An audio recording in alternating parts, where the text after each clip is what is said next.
Hello, I'm Jessel Noor, your instructor for this module, which covers the practice of solutions journalism and why it's key to a pro-democracy approach to elections and democracy coverage.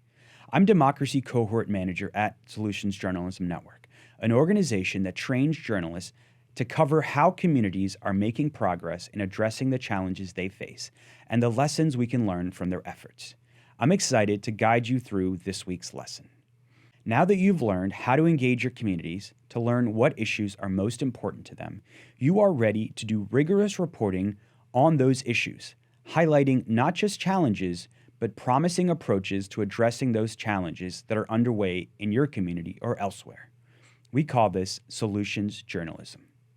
In a media landscape dominated by negative news, reporting on how people are trying to solve pressing challenges provides a fuller and more accurate picture of our world.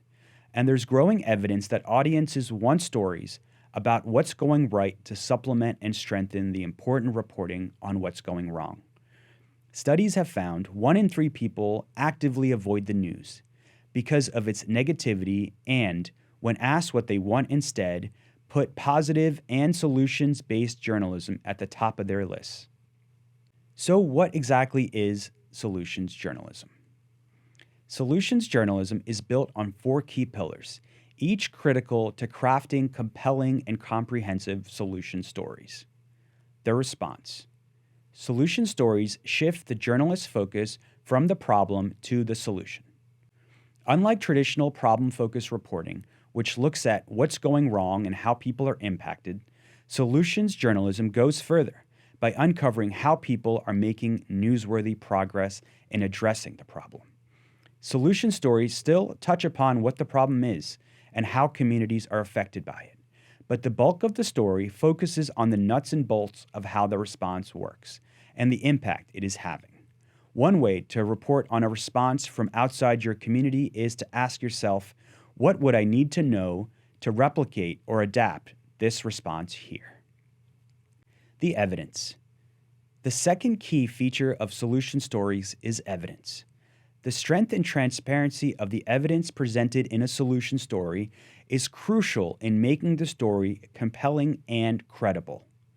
Gathering evidence is often a great place to start in reporting a story, looking critically about whether it is strong, credible, and substantial enough to warrant writing or producing a story about the response. This isn't horse race coverage. We're not just reporting claims by candidates. We are digging deeper. How do you know if you have enough evidence? There are numerous types of evidence and many ways to gather it. It can include interviews with experts, scientific studies, and reports, to name a few. And evidence does not have to just be empirical. The subject of your story is an expert in their own lived experience. There's no hard and fast rule about how much evidence is enough. But as a general rule, the stronger the evidence, the more compelling the story. Because evidence is such an important component, let's look at some examples of how journalists use evidence to produce strong solution stories. This story is from Bolt's magazine. Here's the evidence. The coalition of formerly incarcerated people and other activists now working to register the newly enfranchised voters has tallied more than 89,000 people with felony convictions who had previously been blocked from voting and who have registered since 2019, nearly 60% of those affected by Bashir's order. This is how this piece from Yes Magazine uses evidence. Since plus codes were deployed in San Juan County, which now accepts them as valid addresses for voter registration, Democratic participation has reached historic highs. Analysis by the Rural Utah Project found turnout in majority Native precincts has rocketed from 52% in 2014 to 87.6% in 2020. It continues, while turnout dropped in 2022, a midterm election, it was still the highest ever overall number of midterm Native votes cast in the county, only slightly behind the historic high of 2020's presidential election. And finally, this piece in Cal Matters examined if tiny homes can be an effective tool to fight homelessness. This is what they found. San Jose is operating more than 600 single-unit tiny homes across 6 sites and building more. Mayor Matt Mahan attributes them to a recent 10% decline in the city's unsheltered population, and notes that of the 1,500 people the city has sheltered in its tiny home sites, 48% moved to permanent housing. That's compared to an average rate of 34% across Santa Clara County's shelters over the past 3 years. Remember to be transparent with your reader about what you know and what you don't know about the impact of their response. And be sure to look for independent evidence that doesn't come from people who have a stake in the response's success. Next, the insight. Insight is another key element of solutions journalism because it helps your audience grasp the relevance of the response to their lives and makes them understand how this could affect them. In simple terms, this is part of the so what of a solution story. What can be learned from the response? Finally, the limitations. This last element of solutions journalism is also crucial because it's what distinguishes solution stories from advocacy.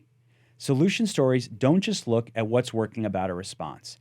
They also honestly examine its limitations and what it can't do, and what's preventing wider adoption. Addressing limitations clearly and transparently ensures reporting remains clear-eyed and balanced, and avoids even looking like advocacy. In the included resources, we'll link to a solutions reporting checklist that serves as a handy guide as you embark on solution stories, and includes 2 annotated stories so you can see for yourself how journalists utilize the 4 pillars for effective storytelling. Limitations is the perfect segue to the second part of this discussion: what solutions journalism is not. First and foremost, solutions journalism is not advocacy. Solutions journalism aims to inform the public through a lens of possibility and scrutiny. Solutions journalism also isn't hero worship. It examines what a response is, how it's working, and what evidence shows it's making progress. It's not about an individual's strengths as a leader, for example, or a profile of who they are. It's also focused on an effort to solve a social problem, not good works that one individual is doing and can't be scaled. One of the best ways to understand solutions journalism is to read solution stories. SJN has cataloged over 15,000 stories in our story tracker, which is available at solutionsjournalism.org. Additionally, subscribe to our bi-weekly newsletter, Solutions Worth Sharing, to bring fresh solution stories directly to your inbox. Additionally, subscribing to our bi-weekly newsletter, Solutions Worth Sharing, will bring fresh solution stories directly to your inbox. Now that you understand what solutions journalism is, we'll dig into how it can be a powerful tool for political reporting.